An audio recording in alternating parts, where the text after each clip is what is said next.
Good morning.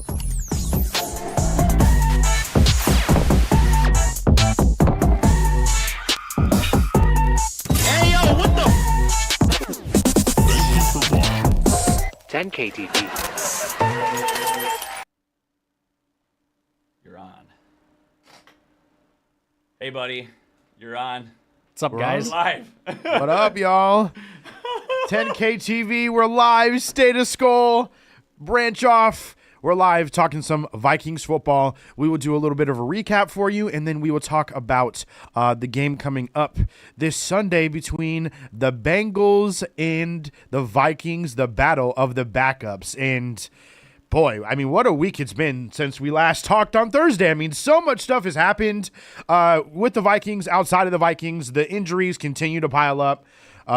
Sunday's game was pretty brutal. Terrible. Yeah, it was just not fun. We were here on stream, and we were just trying to get through it, and I was just holding out hope that it would get better, because that's how games are with the Kevin O'Connell era, and then it just didn't get better. The chat is what kept us going through that game. I'm going to be honest. It was all of you folks watching us, giving us funny commentary, answering our questions about what's your favorite retro jersey. I mean, that was the highlight of the game, I think. So thank you all for making it entertaining, because that game was pretty shitty. So Yeah, it was pretty rough, very rough. Falcons pretty much. Of course, I was sitting here last week saying, "Oh, the Vikings are going to win by 2 scores," and I'm not scared of the Falcons. I'm not scared of Michael Penix. And for the most part, I don't think that was really the problem. You know, the Falcons, they ran the ball well. Bijan Robinson had a hell of a night yeah, he did. against the Vikings, but I mean, he's an insanely talented player. So The guy's crazy. I mean, he's huge. He Yeah. could kick all of our asses very easily. And let's just say he basically did that to the Vikings defense, Yeah. who actually played super good, but Bijan's just bigger, better, and stronger. yeah, he's a unstoppable goat right now. I posted that graphic on the Status Goal page. It was like pretty late in the fourth quarter in the corner where it said Bijan Robinson had more total yards than the entire Vikings team. Just crazy. I mean, seeing that stat, I mean, one, great screen capture, because that's just hilarious.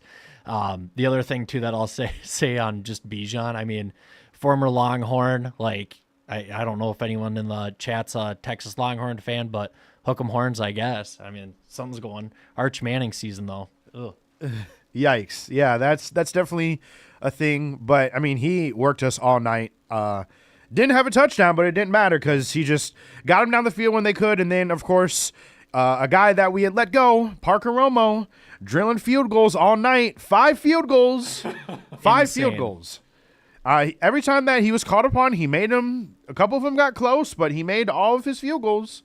He did what he needed to. I mean, if kicking's going to come down to it, that's where the Falcons beat us. Yeah. In every other facet of the game, too. But, yeah, the revenge game for John Parker Romo, crazy. Very insane. Let's talk about the offensive line. Actually, before that, we got a comment. What's the drinking game of the week with Wentz being QB1? That's a great question. Depends know, how much right? you want to drink. I think maybe, and we can kind of touch on this when we preview this week's game, but interceptions, maybe just in the game in general, interceptions could be the drinking game. Yeah, that could definitely be a play. Take a massive chug every time there's a pick. I was gonna say maybe every time that he makes like a dumb, stupid throw, but I feel like he's gonna come out and be slinging. I don't know. We can touch on that later, but there's definitely some things to be had with Carson Wentz starting. Obviously, I didn't think that he would, ever start for us. We picked him up as a backup. Yep. We were going through the whole training camp. We were thinking Sam Howell might be the guy. Maybe Max Brosmer makes his way to that role. Brosmer's the QB3 as of now. And then we bring in Wentz as the backup. And I was like, okay, that's cute. That's cool. But I was like, it probably won't matter. And then 3 weeks into the season, it matters a hell of a lot because he's going to be starting for a while. Yeah, I mean, real quick, just Max Brosmer. I mean, he had such a great preseason. I was kind of curious, like, if the Vikings do get down this weekend, could we see Brosmer? It'd be kind of interesting just to see. Maybe we'll have an early season quarterback controversy on our hands. Oh, Lord. We got Wentz, JJ, and Max Brosmer all fighting for the starting quarterback position. Heck, put them all on the field at the same time. Why not? Yeah. Have them switch off every quarter, like the preseason, but have it be for real. I always wondered what it would be like if teams like did that, like ran like you get the first half, I get the second half. We'll see what happens. That'd be insane. Like for real. It would be crazy. I saw last weekend on Twitter, someone posted a Baltimore Ravens highlight, and it was when Flacco was still with them. But it was like Lamar's first year, and Lamar just ran a QB sneak, and Flacco was out standing as a receiver. Standing there at the side. They're going to throw to the 40-year-old quarterback. So gross. Yeah, we're not fooled by that one, guys. But, I mean, just to get back to Sunday night, there was not really a ton of positive to go off of, honestly. I think there was a lot of things that went wrong. And I think, as Vikings fans, we tend to kind of live in the moment and, it's kind of fly or die, Week 1 was a massive high. We were in here talking about, we were so inspired by JJ's performance and just the personality that he played with, and having that come out in this play was super inspiring to see. And then to have it completely flip on its head 1 week later, with him getting hurt, the high ankle sprain, just the amount of injuries that piled up with Ryan Kelly going out, no Darisaw, in the Falcons defense, which I'll continue to say isn't great. Like, they don't have any household names besides Jesse Bates. Like, but they did their thing. They did what they needed to do. 5 sacks, but when you have DNs coming untouched and corners coming untouched, it's just going to happen. Yeah. I think it was more than that. I think it was 6. 6 sacks. 6 does sound right. We talked about that on the way home. That's right, Sarge. I think what was most frustrating two things is the hate on JJ. It's got to stop. It's got to stop, you guys. Do not hate on him. This is essentially, Sarge and I were talking about this. This is his rookie year. Get off the kid's back. He's young. He's going to make mistakes. It was not his fault we lost that game.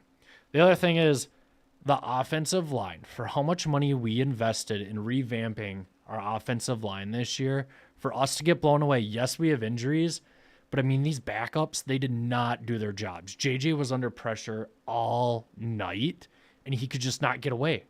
Yeah. It was pretty rough. To have that much be invested in the offensive line and through 2 weeks to have the returns look like this is not great. And, it's a long season. People are beat up.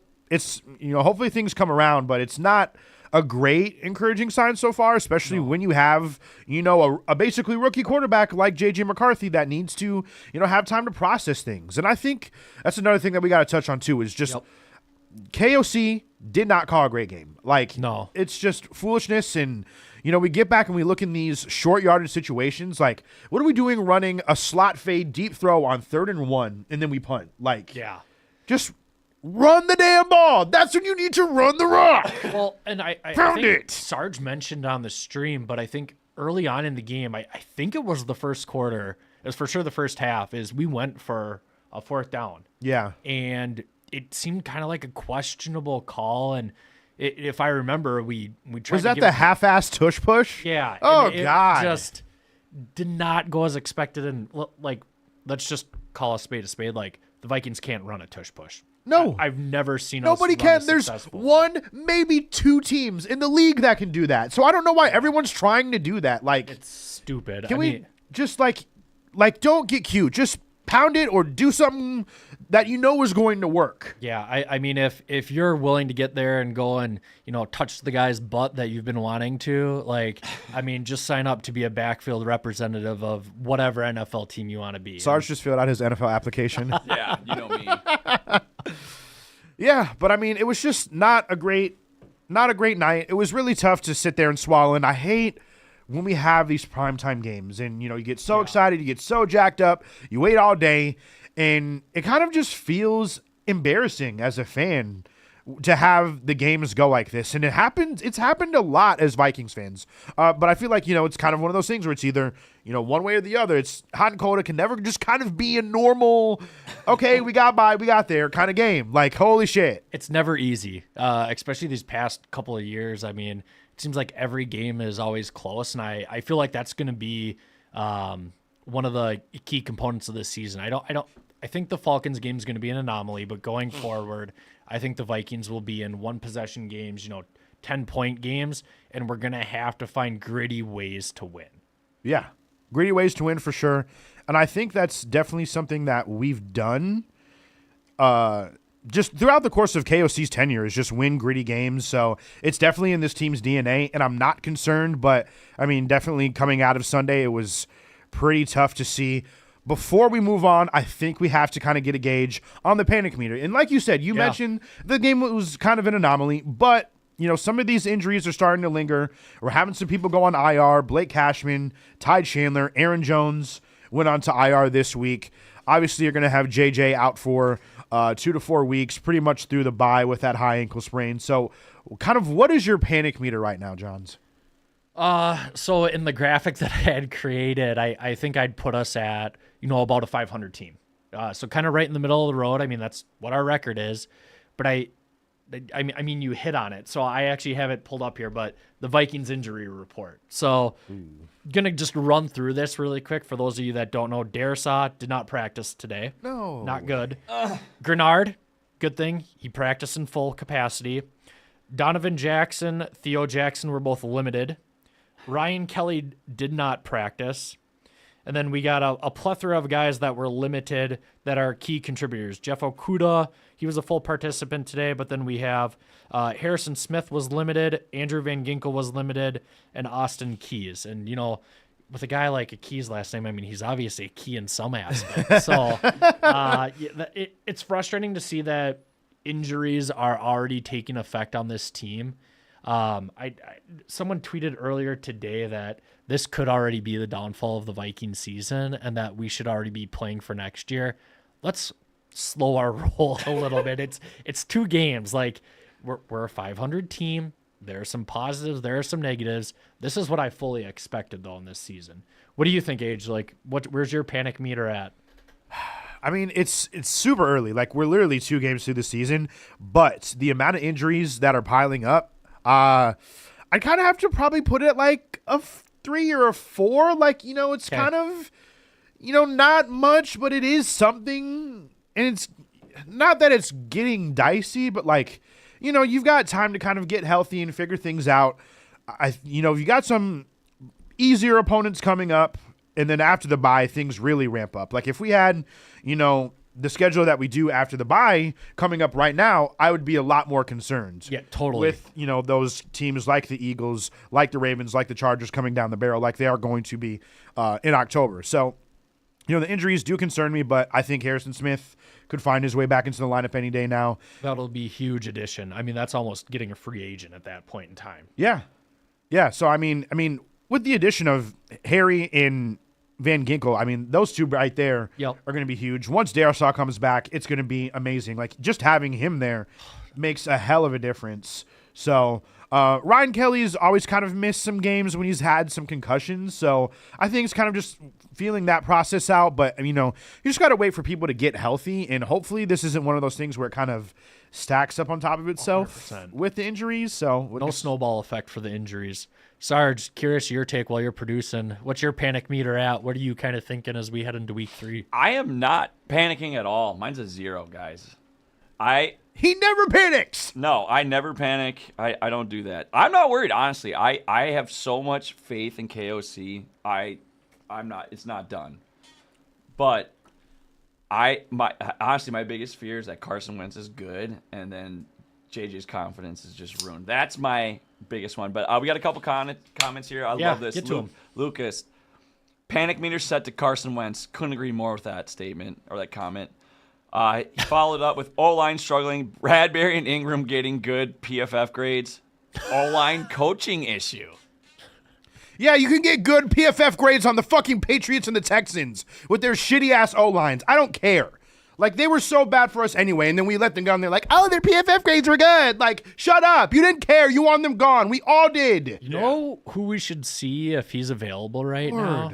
TJ Clemmings. And frickin' let's get Phil Loadholt back. I mean, those guys were good for... Replace him with Brian O'Neill, just full turnstile O-line. Hold every other play between the 2 of them. That was so bad. Oh, bring gosh. him back. Bring Drew Samia back. Oh, my gosh. Oh, Lord.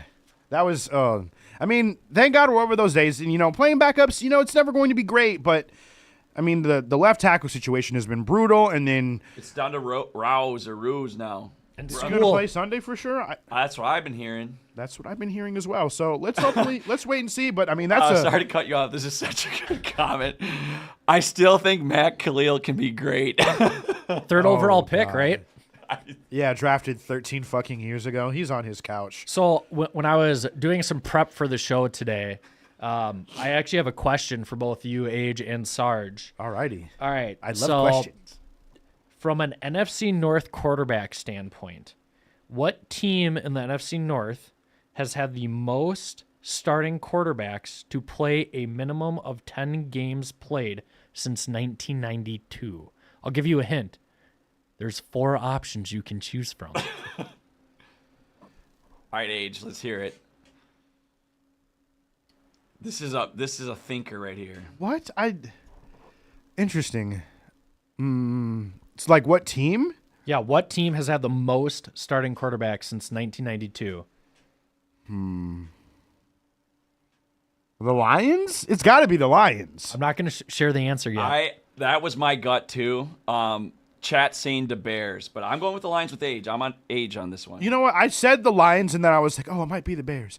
I don't know. It's got to be one of those two. But Because before Stafford, dude, there was John Yeah, Kitna, they were all there was over. Joey Harrington, Yeah. there was Dan Orlovsky. oh my God, when he ran out of the back of our end All zone. time. That was so all time. funny.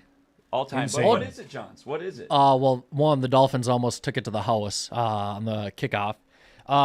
You will all be surprised that it's your Minnesota Vikings. Oh, with the wow. most, really? followed by the Bears, Okay. then the Lions, and then the Green Bay Packers gonna have say, had if anyone- 3 quarterbacks. I know. Fuck them. I hate To the Pack, play dude. 10 games played since 1992. It's Favre, Rodgers, and Jordan Love. That's insane. Crazy to me. I thought that was such an interesting stat. That's Shout out insane. to, well, I don't want to shout you out, but it is a Packers account on Twitter, Packers Realm. Thanks for that deep dive. Have you guys seen that picture of the Browns jersey where it has like all the quarterbacks' Yeah. names Oh. on the back? Like, do you think there's a Vikings jersey that exists like that? There has to be, We right? can make one. We Age. could easily make one. We could easily make one. That would be sick. I think that would be a thing worthwhile investing into. So, before we move on to our preview for this week, we've got some things to pop in here. We've got our 10K shop. Get these hats. These hats are the best. This running Norseman hat, amazing. It's the best thing we've ever put out. But once it sells out, it is gone forever. So make sure you go to 10ktakesmn.com, find our shop, get these now. I like it. Dude, they're sick. They're so sick. Are we biased? But I don't think so. I think they're just fucking sick. No, this is the best thing we've ever put out. They're so I agree. comfortable. 100%. I agree. Yeah. Other than maybe sell the team shirts Yeah. Oh, true. on the underline shop. I mean, those are fantastic, but these hats are sick. Marlo did such a good job designing these. Marlo always kills it, so shout out Marlo, man. And also, I mean, like, go get your 10K merch for the upcoming Yeah. week. I mean, I'm actually going to touch on this. I pulled up some statistics, but I think Hawk's going to have a big game. So I think with that, we can jump into Interesting. the week 3 preview. Interesting. Yes, week 3 preview. Vikings at home against the Bengals. It's a noon game. Guys, you can wake up and have your normal routine. It's a noon game. No prime time How do you guys bullshit. like I like having noon games. It feels normal. It's nice. But also, like, I like, as a football fan, being able to, like, digest Red Zone and all the other games that are happening without being, like, distracted. Like, because, like, if something's good happening on Red Zone, I'm like, 100%. Because, like, I'm a football fan, man. Like, I care. Like, I've got too many bets going on. I've got, like, 6 fantasy teams. Like, I'm invested. But, like, I'm invested in the Vikings, too. So it's hard sometimes. But we'll have to fight that war coming this week at noon. I know. Big game. I mean, Massive. This game, one, battle of the backup quarterbacks, which I know is what we titled this episode. But I mean, this is it too early to say that this is a must-win game? I don't think so. Honestly, I don't. No, it's not, Johns. It's not at all. Great point. Especially coming up on, the overseas trip to 100%. Dublin in London. Like, The travel gets insane. even though those two teams that we've got on the docket are easier opponents. Like, you can never take that stuff lightly. No. You know, going overseas, changing that body clock, getting used to playing, you know, in a different terrain, in a different situation. Like, I mean, the Vikings have done it plenty before. So this group is, if there's anybody that's used to it, besides the Jacksonville Jaguars, who basically live in London at this point, it's the Vikings. Like, we've done it enough. KOC's gone over there a lot during his tenure so far. So I think this is definitely, it could be labeled as a must-win game for sure. What are you guys thinking is the key to this week's game as we kind of jump into previewing? Is it offensive line? Is it the defense needs to step up? What do you guys think? And then I can jump in. Honestly, I think it's got to be the defense. Like, last week, you know, they ran all over us. And this week, you know, we've got the Bengals on tap. We saw Jake Browning before 2 years ago. Former Viking. Threw for over 300 yards. You should have never fucking cut me. Dude, I'm going to have a field day with that if we beat them. Like, I'm going to post that everywhere. I'm gonna, you should never fucking cut me. But, like, he threw for 300 yards. They won the game. T. Higgins mossed the fuck out of Caleb Evans for that game-winning touchdown. Like, and Jamar Chase had a massive week last week. Yeah, he did. With 14 Browning catches. So, like, you know, we haven't really seen the corners be super tested at all through 2 weeks. So I think that's something that I'm kind of interested to see how that goes, especially against a dynamic duo like T. Higgins and Jamar Chase. But I think the defense, you know, getting to Browning, stopping that run game, which isn't very special. And, you know, the Bengals don't have a great offensive line either. So I think, you know, if we have Van Ginkel back, if we have Harry back, you know, that can definitely be some interesting things to pick on. But I could definitely see, you know, Grenard having a sack or two. Dallas Turner, it's time for a big game. Would love to see that. But I think it's got to be with the defense. Obviously, I'm very concerned about how the offensive line is going to look, especially for Carson Wentz. But I'm hoping that his maturity will kind of help smooth things out as far as that goes. Yeah. Sarge, any comments, thoughts? Let's just run the goddamn ball. I do not like our offensive line in pass protection right now because Carson Wentz. I saw this on X. It was when he was playing for the Colts. Instead of getting a safety, he tried to throw it left-handed, and it was the NFL's shortest pick six, which was 1 yard. He basically just like fumbled it forward. It was so bad. If he is going to be under pressure, dude, I feel like there's going to be some bad decisions. So, and also I feel like we never like run the ball. You know, we haven't given Mason his chance yet. I feel like, dude, give it to him 20 times. That's where I'm at. Yeah, let him pound the rock. I mean, every time that we've given it to him, it seems like he's been able to do some damage. So I'm really excited to see how that's going to go this week. Yeah, so Sarge, I'm going to piggyback off you. So I want us to go back to the Adrian Peterson days this week. The Bengals defense sucks. They're horrendous. Jordan Mason, I think, is going to be a legitimate star running back in this league. It's just he needs to get the chance. I'm so impressed with what I've seen from him. I think that this is a game where, like Sarge said, if we can get 20 rush attempts, 25 rush attempts, control the clock, set the pace of the game, and keep our defense off the field, I think that is going to dictate if we win or lose this game. So, key to the game, Jordan Mason, I think he's got to get over 20 touches this game in order for the Vikings to win. Time of possession is always huge when you look at it. You know, you go back and look at it, and usually the team that wins the time of possession is the team that wins the game. 100%. If you're able to control the clock and you're able to keep your guys fresh and do what you need to do when you need to do it, massive. How about Cam Akers coming back? Dude, are you... Time of the season. It's way too early. Like, we're not supposed to sign him until late October. What's going on? But, I mean, death, taxes, and Cam Akers being re-signed. 100%. Welcome back, Cam. We love what you do. Glad to have you back. I think he got signed to the practice squad, so I don't know if that means he can suit up. I might have jumped the gun. No, I'm so excited for him to come back. Well, I don't want him to come to Jordan Mason's time. I want to see this guy. I don't either, but, like, I think it could be a good change of pace back. Yeah. I mean, he's shifty enough, and he was explosive enough for us to be a fine running back, although I'm not sure I feel comfortable with him in the face mask outfit. Like, let's get rid of that. It's not even the winter yet. Like, Let's just go out there, put on the war paint, baby. Let's get that going again. Might be on the stream. Yeah, it might be on the stream. Get it going. So I was doing some chat GPT analysis for this game, as all the college students utilize this day. And so an interesting statistic that's stood out to me, and I got to pull up the iPad here, and don't make fun of it because it's pink. Carson Wentz, an interesting statistic that I found is that he, over his career, has targeted tight ends about 28.5% of all time across his seasons. Wow. This is higher than the National Football League average. And so, as I alluded to earlier, I think this is also a TJ Hawkinson game. All right. I think this is the game that he's going to show up. I think it's going to be a lot of dinks and dunks, 5 yards, 7 yards here and there. But I am expecting TJ Hawkinson to have a huge game when it comes to receiving.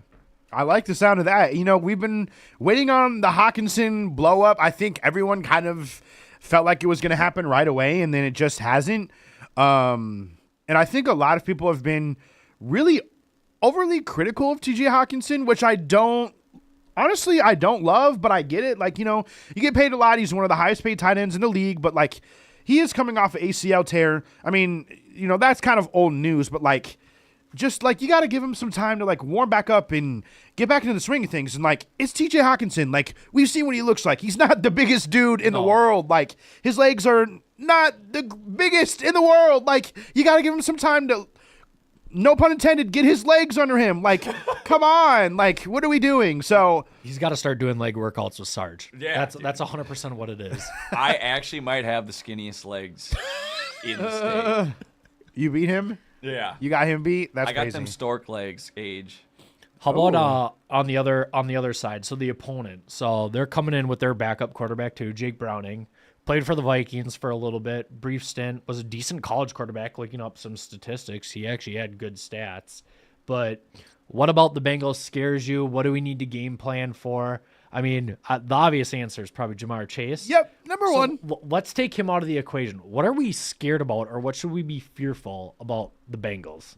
Well, if we take him out of the equation, which is really hard, by the way, really hard, not too much. I mean, I think through 2 games, Chase Brown has kind of had an underwhelming start. Yeah. Yep. Especially if you have him in fantasy, which I do. He's kind of been underwhelming, but, every time I feel like I'm he doesn't scare me. Then he goes for 16 carries, 80, and then we'll score a touchdown. So, of course, I'll talk shit, and then this will be the week where he snaps off. So, you got to still keep your eyes on him. But T. Higgins is a freak. He's 6'5", can go up, jump ball, outwork anybody. He's probably one of the most physical wide receivers in the NFL, and one of the guys that I would trust the most as far as a one-on-one situation. So, I mean, when you have a physical wide receiver like that, you definitely have to be careful and make sure that you've got your stuff in a row. And again, I think this is going to be an interesting test for our corners, going up against a dynamic duo like Chase and Higgins. This is going to be the toughest matchup for our defensive backs. Mm-hmm. That's why we need Hitman back bad, just to have that extra layer of cushion. If our cornerbacks get beat, Harry's pretty good about being defensively responsible, that I'm not too worried about anyone getting behind him. Right. Now, to the point about Higgins, he is a stud receiver. That's what scares me most about this, because I think we'll put additional coverage over on Chase's side to help out with whoever's covering him. But I think this could be a T. Higgins game. It definitely could, especially if they just decide to double Jamar all game. I'm fine with that. Let T. Higgins eat. We'll let you go off, and we'll see how it ends when we get to the fourth quarter. But yeah, I mean the what we have going for us is Jake Browning. He threw 3 picks last game. Mm-hmm. That's good for the Vikings, at least from the defensive side of the ball. But we just got to be ready to make plays. That's what we really need the defense to do.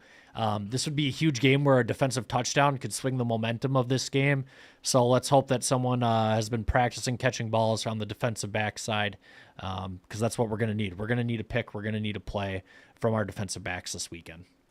I'm going to bring up Hendrickson. Yeah, he's going against our third string tackle. Ick. That he could have a big day. Scary. He's so good. Dude, he is. Like, He wears he's no gloves, and I insane. love it. Yeah, he's just a beast. He is. Also, can we just talk really quick? Is this the best uniform matchup in the NFL? I think so. I really like the contrast of, like, the Bengals white with the orange helmet, Yeah. and then the Vikings purple. Like, it's definitely going to be aesthetically pleasing as far as like a uniform matchup for sure. What color would you get if you mixed purple and orange? I'm bad with my colors. I have no idea either. Oh, okay. Purple and I orange? thought he knew the answer. Brown. Yeah, probably brown. I would see Lucas that. says top 2 helmets in the league, and I couldn't agree more. Yeah, 100%. I think this is for all you fashionistas out there, this is the matchup that you'll be watching, and that this will be on the cover of Vogue and GQ next month. I guarantee it. Just a still shot of Justin Jefferson stiff arming someone on the way to the end zone. Yeah, we got the Battle of LSU. There's a lot of good little matchups in this game. We got Chase and JJ. Who is the best receiver in the league? I think you could flip a coin or have the number 2 pick, and you'd be happy with whoever you came out with. But Right. I'm excited. It'll be a fun matchup. It should be. I'm guessing it's going to be a lot of high scoring. I think it's going to be a shootout. We can get into predictions here in a second, but I'm thinking like someone's going to score 30 points at least in this game.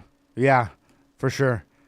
Yeah, I think we got to start our segment here with our picks, and then we're also going to throw in a little bit of a snaz. So we're going to pick a player to get an interception. I love it. So I'm going to start us out. Something in my body is just telling me that Josh Metellus is going to pick one off this week. Okay. He's been due. He's been, we all know that he's a workhorse. Last week he was doing his thing. I think he's going to get himself a turnover. As far as a score prediction, I'm going to go 30-24 Vikings. Okay. I like Maybe it. not super high scoring, but I think it's kind of one of those things where it starts out slow and then things really pick up, and then we win, of course, by 1 score. Okay.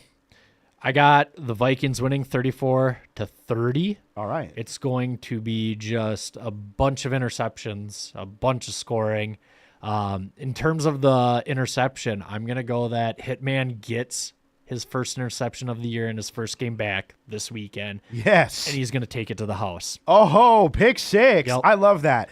Pick 6. I mean, is there a better, more like jubilant, like crazy play where like you just like, oh my God, like than a pick 6? Oh, dude, age. That's the best. I will never forget when Xavier Rhodes against the Cardinals, when the season was over in like the last game, Carson Palmer threw a pick like on the 5-yard line. And Oh, yeah. Rhodes ran it back, and I got bombed after that. Absolutely shit-faced after. I was so happy. Sarge, what's your prediction for this weekend? So I'm going wild card here. I think Grenard's going to get an interception. Love What? it. Paul Van Ginky, dude. Oh, Lord. Yeah. That's crazy. He's getting a pick. I love that.